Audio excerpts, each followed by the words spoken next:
Proposta d'aprovació de reconeixement extrajudicial de crèdits 4-2013. Bé, el regidor d'Hisenda, si es fa un resum. Sí, bé, són 4 factures que corresponen a gastos a despeses de l'any passat que han entrat a partir del plenari de juliol, que és on vam aprovar el reconeixement extrajudicial número 3.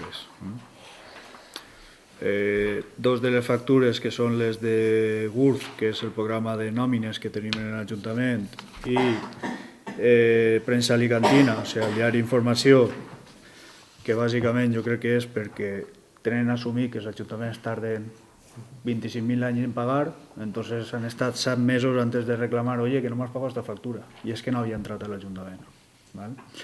I les altres 3 que són de les GAE, en el 2012 crec recordar, no recordo si 2012 o principi de 2013 van tornar aquestes factures perquè no estaven conformes en la quantitat que ens havien liquidat, i aquestes són les factures ja bones en la quantitat bona.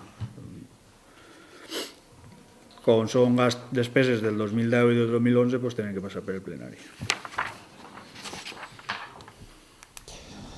Molt bé. Una observació, comentari? Molt bé. Sometem a votació, per tant. Vots a favor de la proposta?